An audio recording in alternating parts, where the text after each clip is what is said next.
غزوہ احزاب شدید ترین لڑائی تھی، ایسی لڑائی تھی کہ قرآن پاک اس کے متعلق کہتے ہیں وَبَلَغَتِ الْقُلُوبُ الْحَنَاجِرَ، تمہارے کلیجے منہ کو آ گئے تھے، تمہاری آنکھیں پھٹی کی پھٹی رہ گئی تھی، اتنا شدید مارکا۔ حضرت عائشہ رضی اللہ تعالیٰ عنہ وارضاہ فرماتی ہیں کہ اس سے زیادہ شدید مارکا نہیں آیا۔ آپ صلی اللہ تعالی علیہ وسلم استراحت کے لیے آتے، کمر نہیں لگاتے تھے کہ ادھر سے آواز آتی فلاں طرف سے حملہ ہو گیا، آپ صلی اللہ علیہ وسلم فوراً اٹھتے نکل جاتے۔ اس وقت جبکہ مدینے کے باہر کافروں کے ساتھ مقابلہ ہے، مدینے کے اندر کے منافقین کے ساتھ بھی مقابلہ چل رہا ہے، اب یہ لڑائی بھی چل رہی ہے، عورتوں کی حفاظت کے لیے کوئی آدمی چاہیے، باہر سے بھی حملہ ہے،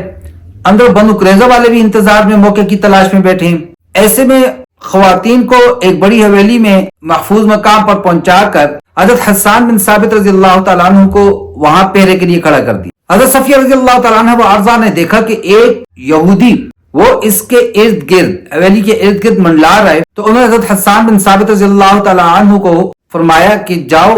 اور اس کو قتل کر دو۔ انہوں نے کہا اگر میں اس میدان کا دھنی ہوتا،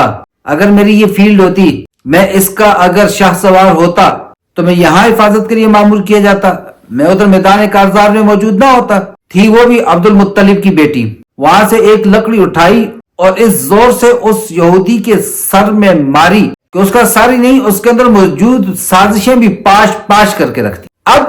واپس آئی اور کہا حسان بن ثابت رضی اللہ تعالی عنہ کو کہ جاؤ اس کا سر کاٹ کر لے آؤ۔ انہوں نے کہا کمال ہے، آپ کو بتایا تو یہ میری فیلڈ نہیں ہے۔ تلوار لی، خود گئی، اس کا سر کاٹ کر لایا اور فرمایا اس کو نیچے پھینک دو، تاکہ حویلی سے باہر والوں کو پتہ چلے کہ جناب حویلی کے اندر بھی اسلحہ بردار پہرے دار محافظ موجود ہیں۔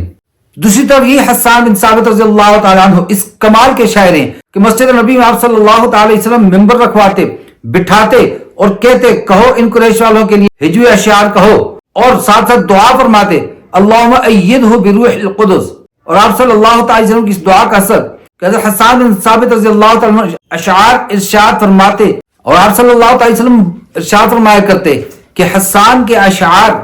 قریش والوں کو تیروں اور نیزوں سے زیادہ زخمی کر دیتے ہیں۔ اب دیکھیے جس وقت ہم سکلز کو، گٹس کو، اور جس کو ہم ایپٹیٹیوڈ کہتے ہیں، میلان کو پہچان کر پھر اس کے موافق کسی آدمی کی ذمہ داری لگائیں گے یا اس کے موافق اپنی اولاد کو لے کر چلیں گے تو کبھی ناکام نہیں ہوگا۔